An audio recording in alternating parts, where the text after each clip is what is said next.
Assalamu alaikum, j'ai le plaisir de vous accueillir dans cette vidéo pour présenter le premier chapitre du cours Asservissement et régulation, le chapitre intitulé Asservissement linéaire, préparé par moi-même, Dr Bouram Samouna, pour l'année universitaire 2023-2024. Dans ce cours, nous allons explorer les principes fondamentaux de l'asservissement qui permet de maintenir un système sous contrôle, ainsi que les techniques de régulation qui garantissent sa stabilité et sa performance.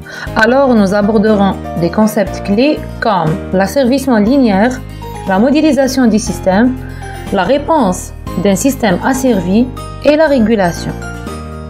Introduction. L'asservissement fait référence à la technique consistant à ajuster continuellement la sortie d'un système pour la maintenir proche d'une valeur désirée, appelée consigne. Ce processus implique l'utilisation de boucles de rétroaction où la sortie réelle est mesurée comparée à la consigne. Et les écarts sont utilisés pour ajuster les entrées du système de manière à réduire les écarts. Tandis à la régulation, c'est une sous-discipline de l'asservissement qui se concentre spécifiquement sur le maintien d'une grandeur physique à une valeur constante, malgré les perturbations. Dans un système de régulation, l'objectif est de minimiser les écarts par rapport à une valeur fixe, même en présence de perturbations. Les techniques d'asservissement et de régulation sont omniprésentes dans les systèmes modernes. Elles sont utilisées dans le processus industriel, l'aéronautique, les systèmes de transport, les systèmes électriques et bien d'autres domaines. La capacité à contrôler précisément des systèmes complexes permet d'améliorer la performance, la sécurité et l'efficacité énergétique. Les objectifs généraux du cours sont l'acquisition des connaissances générales et de notions de base sur les systèmes linéaires, la compréhension de l'importance de l'asservissement dans les systèmes de contrôle, l'application des méthodes de conception classiques telles que les PID et les compensateurs, l'analyse des différents types de modèles mathématiques et physiques, et l'utilisation des équations différentielles et des fonctions de transfert pour présenter les systèmes. Le développement des modèles à l'aide de données expérimentales. Le premier concept à élaborer dans ce chapitre est la notion de système linéaire.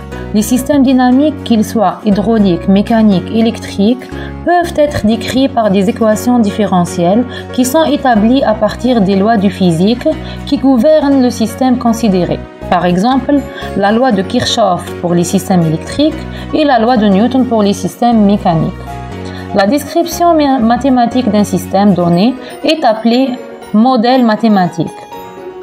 La notion de système linéaire est un concept principal en ingénierie, en mathématiques appliquées et en automatique, qui permet de simplifier l'analyse et la conception des systèmes dynamiques.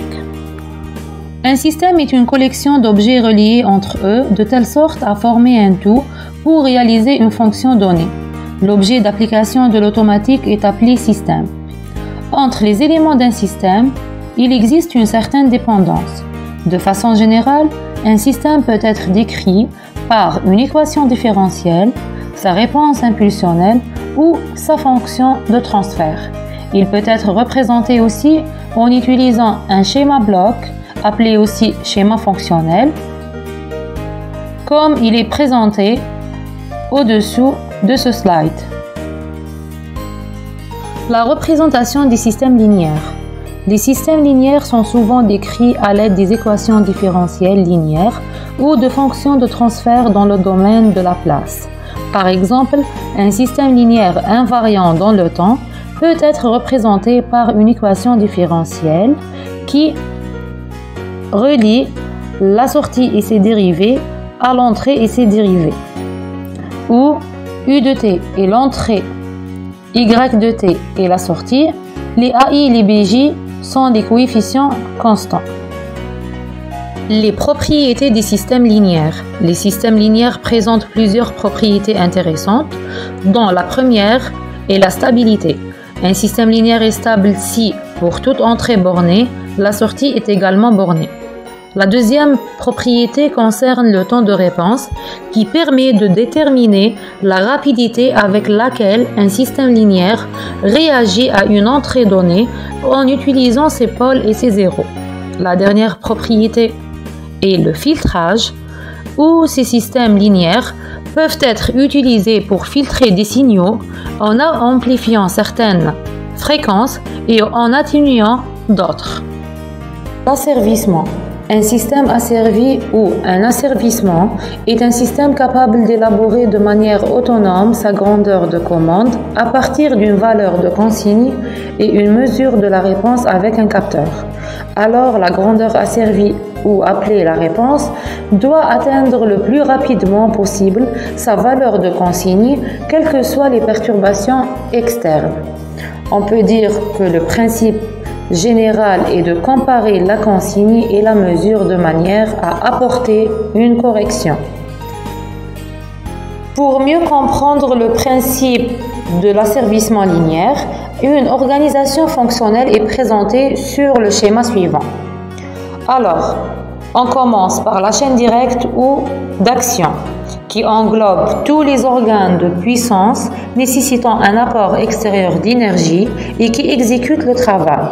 Elle comporte aussi de nombreux éléments, notamment les amplificateurs.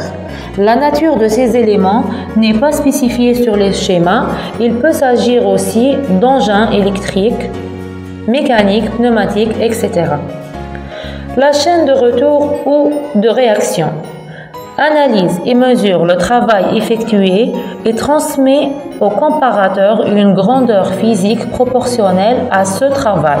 Elle comprend généralement un capteur qui donne une mesure de la grandeur S, qui est ensuite amplifiée et transformée avant d'être utilisée. Le comparateur ou détecteur d'écart compare le travail effectué à celui qui était à faire et délivre un signal d'erreur proportionnel à la différence entre une grandeur de référence E et la grandeur physique issue de la chaîne de retour.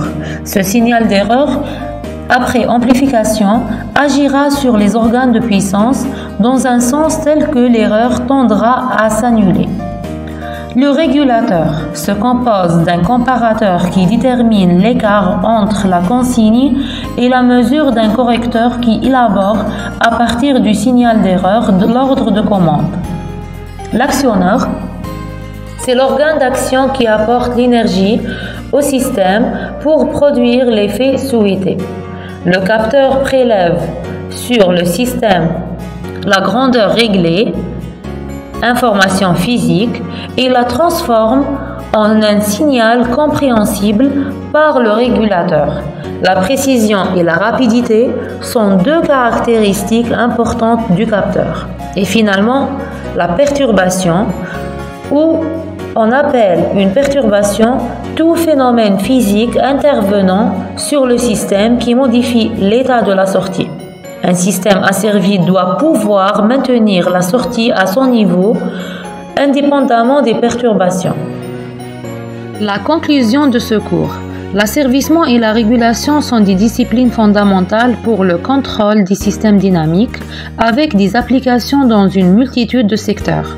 Une bonne compréhension des principes théoriques combinée à des compétences en modélisation et en conception de correcteurs permet de concevoir des systèmes performants, fiables et stables. L'ingénieur formé dans ce domaine acquit une expertise précieuse pour répondre aux défis technologiques modernes où la présentation et la robustesse des systèmes sont de plus en plus critiques.